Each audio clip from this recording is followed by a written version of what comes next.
You've tuned into The Mountain Gardener with your host, Ken Lain. Gardening can be challenging, but with these simple insider tips, you'll reap huge rewards.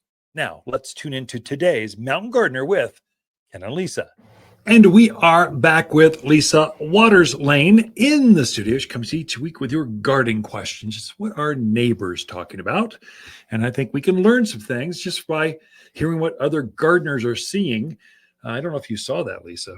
What? The customer shot me a huge photo, like close up. He must have a brand new cell phone with photo, whatever, enhanced tomato worm, which on the screen is as big as my monitor. Like it's 20 inches tall. It's like huge, eating his tomatoes. Yeah. I went, ooh, okay. There, that was in Chino Valley. I went, they're out. So here we go. That's the benefit of gardeners sharing with each other. And that's the goal of this segment. Yes. Welcome. Thank you. Good to be back.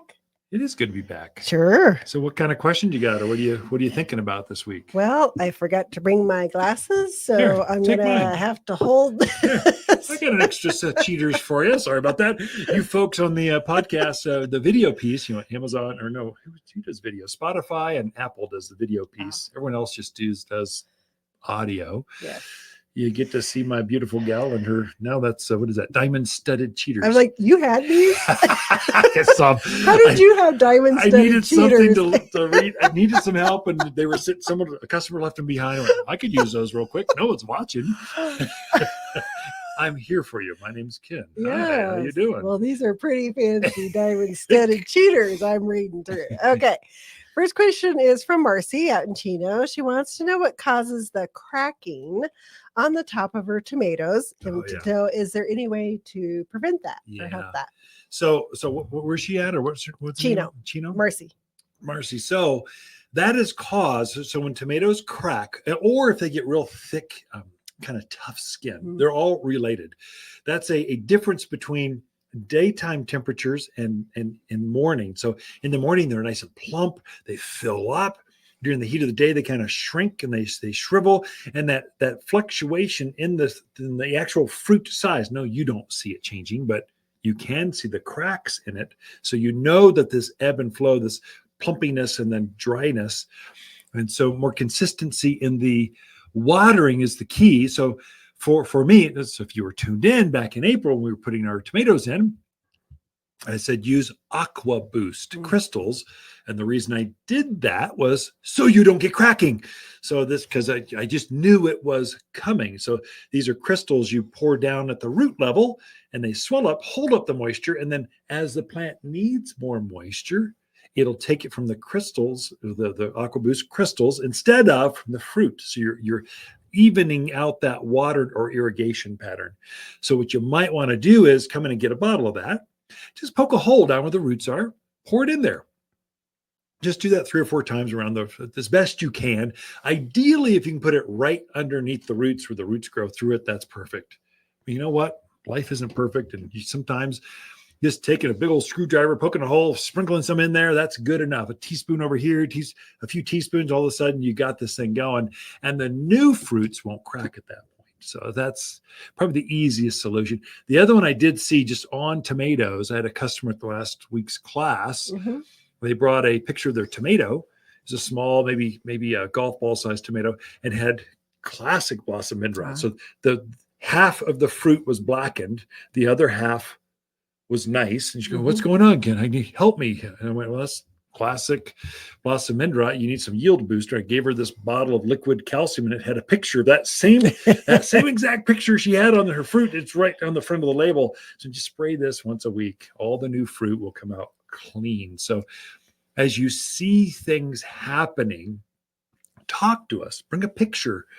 We deal with this all day long. And so, and we can usually pick it up and we just know, we've seen it so many times. We just know, like in our sleep, we dream about this stuff, literally. Rotting fruit.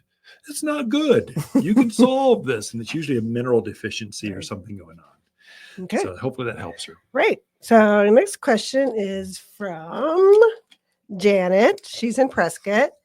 She said her roses don't seem to be putting on any new buds. She wants to know help get buds going on there. Also, she's fighting aphids. Yeah. Like everybody else. This And, is super easy. Yeah. So just Yeah. need some help. Yeah, Janet, super easy. So you need to come in. This is why they make rose food with systemic. There's That's an true. entire reason they have this one food for roses, because it solves all your problems. So what you're having is you don't have enough food, or specifically not calcium, phosphorus. So nitrogen, phosphorus, potash. That middle number causes fruits and flowers, especially on roses. So give it some rose food has that juiced up, designed specifically for roses. So give it some rose food, but for you, because you've got aphids, rose food with the bug additive in there. The plant will absorb the nutrients and the bug control and put it inside the flower bud that will keep the flowers, from getting aphids, keep the stems. It taints the sap. The inside of that rose goes from inside out. It will also eliminate thrip and some other nasty bugs that like fruits, like roses. So rose food with systemic. We've got 2 sizes here at the garden center. We've got one that's works better at this altitude. Come talk to us. We're at Easy Drive. If you have a bad aphid outbreak and you want to treat it right away. Oh, sure. Also using the spinosad soap. Sure. Is excellent product for getting rid of aphids. Bring a picture. You bring a picture to us so we can help you analyze how bad. If it's just a few aphids, rose food with systemic will do it. Or they're only going to get worse. We're in the peak of the growing season right now for everything, including aphids, and they only get worse as you get into fall. So that spinosad soap is like magic. It's like instantly your problems are all solved, and the long-term solution will be the rose food with the systemic. Use them in conjunction with each other. Right. All right. And the best flowers of the year for roses is Definitely. The best flowers are in autumn. Everyone, spring gets all the glory because everyone's bored. They haven't seen a flower in 6 months. But really, the biggest showiest. That's why all the county fairs, roses in the fall or late summer, is because of that. The best flowers are then. So you get plenty of time. Go for it. Oh, definitely. All right. Last question I think we have time for is from Jake.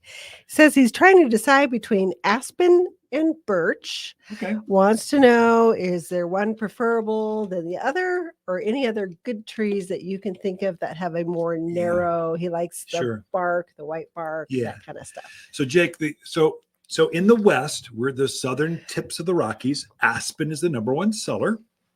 In the Midwest, the Midwestern folks like their birch because that's native over there. And so I would say they're both good choices. The narrower of the two would be the aspen. So quaking. Now you got to also say, I'm assuming he's talking shopping here and not just phoning in, but there is a Swiss or European aspen. You don't want that one. So you want the native one, the quaking. So Populus tremuloides, you want that one here because that's our native aspens. It's going to perform better. Exceptional. There's some beautiful specimens in your neighborhood. I guarantee you, you've got aspens there. They adapt to the clay. They just take our wind. They just grow well here. Birch also does really well. Gets a little wider than aspen does. It's not aggressive. It's not bad. It's got more of a weeper. Aspens are kind of upright, goes to the moon. Birch are kind of more weepy, kind of softer, flowy, just feely kind of thing. Some of it comes down to what look do you want, and then if you want to go more native, most of the white trunked trees in your neighborhood here are quaking aspens. You've got Aspen Creek right there, just outside of town. You got aspens kind of up in Williams. They're famous. And so if you want that, you can have that in your own backyard or front yard or whatever. We just planted 5 of them. We donated them to who was that? Lions Club. They were helping with some new teacher housing up near Taylor's Hicks. We put 1 quaking aspen in front of every single. We just donated some trees to every single unit so it'd make it beautiful. We want what's best for our teachers. That's all we got for this segment. Butterflies bring magic to the garden, and attracting those winged wonders is easy with Water's Butterfly Plant Collection. Waters specializes in local plants and knows exactly which plants butterflies adore.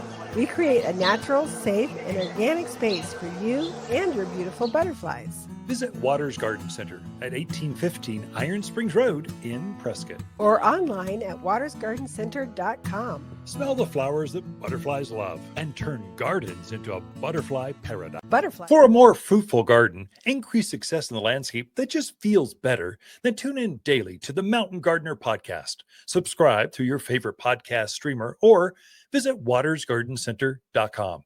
Better yet, visit me directly right here at Waters Garden Center. Thanks for tuning in.